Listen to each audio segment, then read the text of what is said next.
በመላው ዓለም ሰርግ ልዩ በሆኑ ተምሳሌቶችና የተለያዩ ማህበረሰቦችን እሴቶችን እምነቶችንና ልማዶችን በሚያንጸባርቁ ስርዓቶች ይካሄዳል። የሰርግ ስነ ስርዓት በአንዳንድ ባህሎች በተወሰነ መመሳሰል ቢካሄድም አንዳንድ ጊዜ ደግሞ በጣም የተለዩና ግርምትን የሚፈጥሩ ስርዓቶች አሉ። የሰርግ ባህሎቹ በትውልድ ውስጥ ሲተላለፉ ስለነበሩ ወጎችና ስርዓቶች ልዩ እይታን የሚሰጥ ሲሆን የማንነትንና የጋራ ልምዶችን ያሳያል። በዛሬው ፕሮግራማችን በዓለማችን አስደናቂ የሚባሉ የሰርግ ስርዓቶችን እናያለን።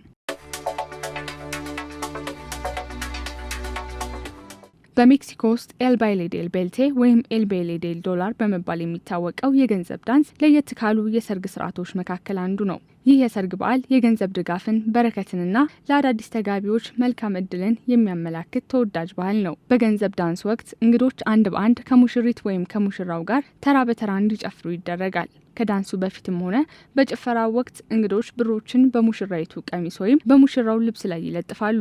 አንዳንድ ጊዜ ብሩን በመጠቀም እንደ ዘውድ ያሉ የተለያዩ ቅርጾችን ሲሰሩም ይስተዋላል። የገንዘብ ዳንሱ ብር ለመስጠት ታስቦ ብቻ የሚደረግ ሳይሆን ሰዎች ፍቅራቸውንና ድጋፋቸውን የሚያሳዩበት ተደርጎ ይወሰዳል። የሚሰበሰበው ገንዘብ ብዙውን ጊዜ ጥንዶቹን የጫጉላ ሽርሽር፣ የቤት ወጪን ወይም በቀላሉ አብረው ህይወታቸውን የሚጀምሩበትን መንገድ እንዲያመቻቹ ይረዳቸዋል። ባህሉ የሜክሲኮ ቤተሰቦችንና ማህበረሰቦችን ደጋፊ ባህልን ያንጸባርቃል። የዚህ አይነት የገንዘብ ዳንስ ስርዓት በሜክሲኮ ብቻ ሳይሆን እንደ ናይጄሪያ፣ ፖላንድ፣ ኩባና ሌሎች አገራት ላይም በተለያየ ስርዓት ይካሄዳል።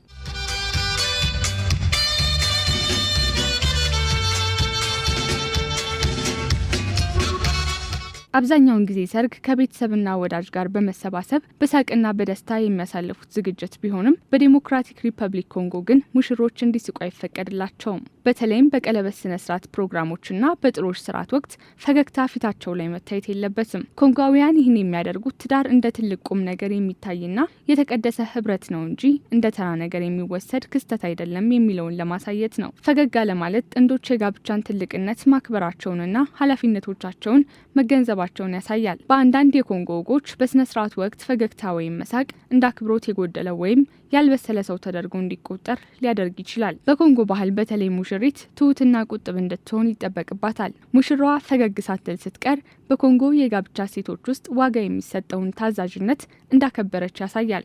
ጥንዶቹ በሰርጋቸው ወቅት ቤተሰባቸውን የሚወክሉ ሲሆን ጠንከር ያለ ባህሪን መጠበቅ ቤተሰቦቻቸውን እንደሚያከብሩ ያመላክታል። ይህ ባህል በኮንጎ ውስጥ በሚገኙ አንዳንድ ማህበረሰቦች የሚተገበር ቢሆንም አሁን ግን በተለይም በከተሞች ላይ እየቀረ ይገኛል።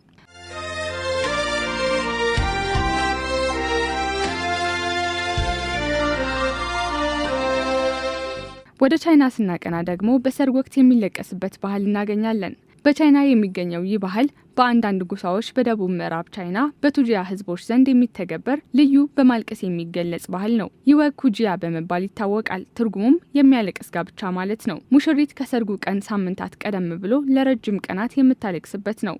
ሙሽሪት ቤተሰቧን በተለይም ወላጆቿን ትታ በመሄዷ ሀዘኗን ለመግለጽ ታለቅሳለች። እንዲሁም እሷን ስላሳደጉት ወላጆች ምስጋናና አክብሮትን ያሳያል። በአንዳንድ ቦታዎች ገላጭና ግጥማዊ በሆነ መንገድ ማልቀስ መቻል ቦታ የሚሰጠው ነገር ነው። ለቅሶ ብዙ ጊዜ ዜማ ያለውና ግጥማዊ ሲሆን ሌሎች ሴት ዘመዶች አንድ ላይ በመሆን የሚያለቅስ ህብረ ዝማሬ የሚፈጥሩበት ነው። ሙሽሪት ከሰርጉ 1 ወር በፊት ማልቀስ ትጀምራለች። በመጀመሪያው ቀን ሙሽራዋ ብቻዋን ስታለቅስ ከጥቂት ቀናት በኋላ ደግሞ እናቷ ትቀላቀላታለች።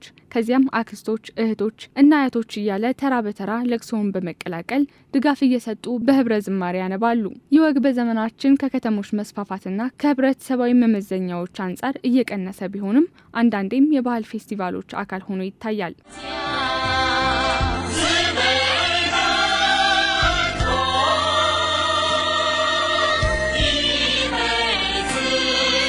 ወደ ስኮትላንድ ስናቀና ብላክኒንግ በሚባል የሚታወቀው ሙሽሮች ከሰርጋቸው ቀን በፊት በቆሻሻ የሚለቀለቁበትን ስርዓት እናገኛለን። ሙሽሮች በጓደኞቻቸውና በቤተሰቦቻቸው በድንገት የሚታገቱበት ነው። ሙሽሮቹ በቅርብ ሰዎቻቸው ከታገቱ በኋላም እንደ እንቁላል፣ ዱቄት፣ የተበላሸ ምግብ፣ ጭቃ፣ ላባና የመሳሰሉ ነገሮች እንዲለቀለቁ ይደረጋል። ሙሽሮቹ እነዚህ ነገሮች ከተቀቡ በኋላ በከተማ ውስጥ የጭነት መኪና ወይም ትራክተር ጋር ታስረው ሰው በሚሰበሰቡባቸው አካባቢዎች እንዲሄዱ ይደረጋል። ይህን የመሰለው ስርዓት ብዙውን ጊዜ የሚጠናቀቀው ጓደኞችና ቤተሰብ ተሰብስበው በሚያከብሩትና ስለነበራቸው ቆይታ እያነሱ በሚስቁበት ዝግጅት ነው። ስርዓቱም በስኮትላንድ ገጠራማ አካባቢዎች በተለይም በሃይላንድ በፊንላንድ ኦርክኒና ሼትላንድ ውስጥ ተስፋፍቶ ነበር። ይህ ስርዓት ሙሽሮችና ወዳጆቻቸውን ከማሳቅና ከማዝናናት ባለፈ የተለየ ባህላዊ ትርጓሜ የሚሰጠው ነው።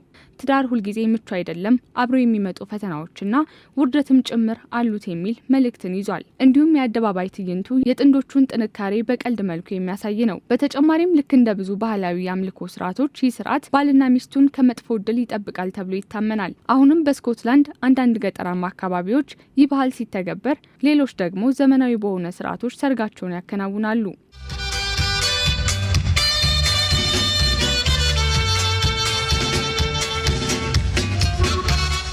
ሌላው በዓለማችን ለየት ካሉ የሰርግ ስርዓቶች መካከል የሚጠቀሰው በኬንያና በሰሜን ታንዛኒያ አካባቢ በሚገኙ የማሳይ ማህበረሰቦች የሚደረገው ምራቅ በመትፋት የሚካሄደው የሰርግ ባህል ነው።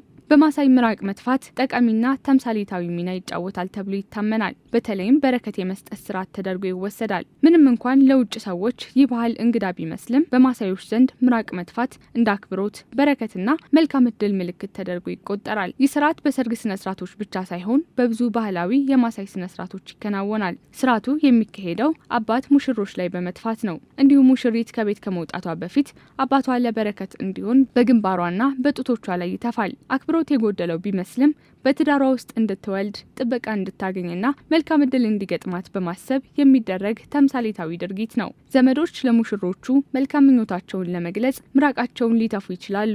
ይህ ስርዓት አዲስ የተወለዱ ህጻናትን ወይም የተቀደሱ ነገሮችን ለመባረክ ከሚጠቀሙበት የማሳይ ስርዓቶች ጋር ተመሳሳይ ነው። ባጭሩ በማሳይ ሰርግ ላይ ምራቅ መትፋት አጸያፊ አይደለም። ይህ የተቀደሰና የተከበረ የበረከት ተግባር ነው። በሰርጉ ዕለትም ዘፈን፣ ውዝዋዜና የአምልኮ ስርዓቶችን ያካተተ ትልቅ ዝግጅት ያለ ሲሆን መላው ማህበረሰብን ያሳትፋል።